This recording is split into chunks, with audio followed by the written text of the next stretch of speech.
La crisis del euro. Para comprender la crisis del euro en el año 1979, los países de la Comunidad Económica Europea, el Sistema Monetario Europeo, objetivo, crear una zona de estabilidad monetaria en Europa, coordinar políticas cambiarias frente a los países fuera de dicha comunidad y preparar el camino para la Unión Económica Europea. Este sistema no funcionó muy bien, dado que los países miembros no coordinaban sus políticas macroeconómicas. En 1991, en Maastricht, se firmó un tratado. Los 11 miembros de la Comunidad Económica Europea firmaron un tratado que establecía un cronograma para la creación de la Unión Europea,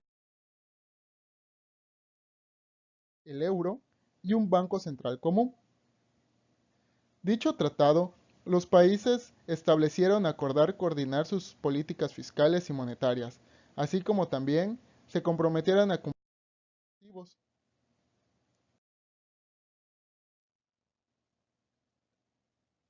Mantener el déficit presupuestario por debajo del 3% del PIB. Mantener la deuda pública por debajo del 60% del PIB. Lograr una baja inflación y mantener el tipo de cambio dentro de un rango establecido.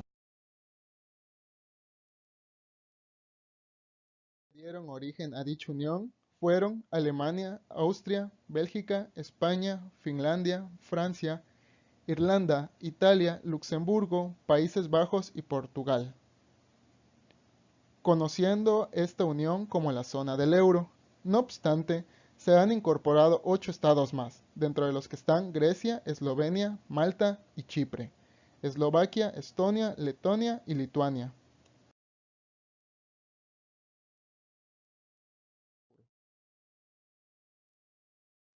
El origen de la crisis nació en Estados Unidos cuando la Reserva Federal de Estados Unidos tuvo una agresiva baja en los tipos de interés, provocado por el estallido de la burbuja tecnológica. Estados Unidos cometió un error más arriesgados y a multiplicar el número de préstamos, incluso a personas que no tenían ingresos fijos, propiedades o un trabajo estable, lo cual dio origen a lo que ahora es conocido como los dos tipos de hipotecas, la prime, la cual tiene un poco riesgo de impacto, y la subprime, con un elevado riesgo de no devolución de los créditos hipotecarios obtenidos. El fuerte ritmo prestatario de las entidades americanas las obligó a pedir dinero a bancos y cajas extranjeras.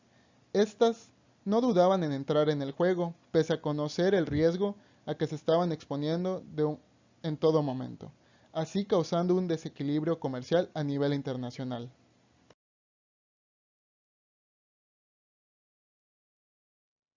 Sumado a que algunos países, entre los que estaban Grecia e Italia, fueron capaces de evadir las reglas establecidas por la eurozona y enmascarar sus niveles de déficit y de deuda gracias a la utilización de complejos instrumentos financieros.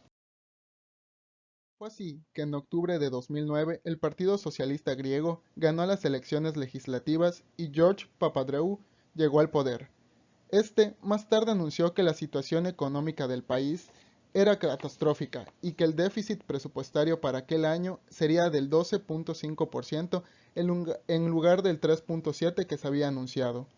La Comisión Europea misma pidió al gobierno medidas correctivas, juzgando que la situación del país amenazaba la estabilidad de los otros países europeos, cosa que así fue, causando el contagio a otros países.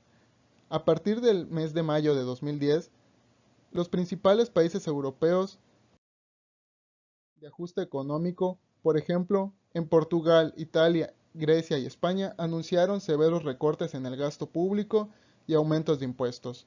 A partir del año 2014, la mayoría de los países de la eurozona registraron un crecimiento en su PIB y muchos de ellos empezaron a crear empleo.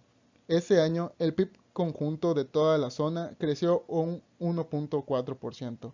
Las causas de este crecimiento son varias: los estímulos monetarios del Banco Central Europeo y las reformas laborales, la depreciación que tuvo el euro como consecuencia de las especulativas de futuras altas tasas de interés de Estados Unidos, la caída del precio del petróleo y el aumento de la demanda interna de las cuatro grandes económicas de la zona del euro, que fueron Alemania, Francia, Italia y España.